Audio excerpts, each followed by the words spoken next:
a Madina. To duk dai akan wannan shari'ar ɗazanan abokin aiki na Yusuf Aliyu Harande ya tattauna da wani ɗan uwan marigayi Bilyamin Halliru mai suna Abba Bello Halliru, wanda Yusuf ya fara da tambayarsa yadda ya ga wannan shari'ar, sai ya ce.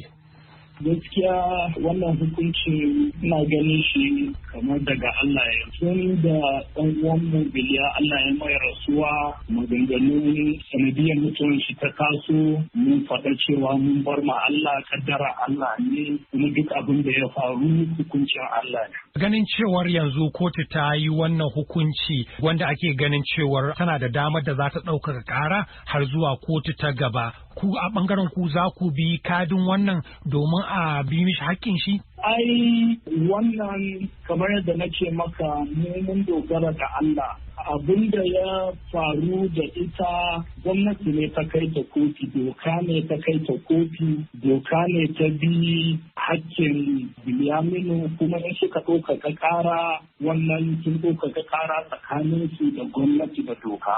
To a ɓangaren ku ba ku da tunanin ku ainihin nema mata sassauci ko gwamnati ta ainihin yafe mata duk da ku kun yafe wannan laifi da ake tuhumata da shi? To gaskiya wannan kaddara ne ya fada a kanta, kuma hakikanin gaskiya abin tausayawa ne da wanda duk irin wannan kaddara ta fada ba. Mu tsakaninmu da ita ɗan uwanmu ne, kuma Allah ya yi mai rasuwa, muna bin shi da addu'a, ba mu bi kowa da fatan sharri ba. Akwai wata dangantaka da take ci gaba tsakanin dangin ku da kuma ainihin danginta duk da cewar akwai haihuwa a tsakani?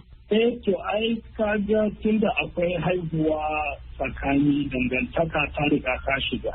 Don haka duk abin da muke fata yadda 'ya'yan nan za su san dangin ubansu, za su san dangin mahaifiyarsu. Duk abin da ya shafe mu yanzu harkan iyan nan ne. Za mu bi doka a bisa ka'ida, ba don mun bi kowa da shaidi ba, amma saboda hukunci ya bayyana. Ma dan uwanmu in akwai abin da ya faru, Allah ya fitar mai da hakkinsa. To a gaida Yusuf Harande da wannan hirar. Wannan shirin na zuwa muku ne daga nan Washington.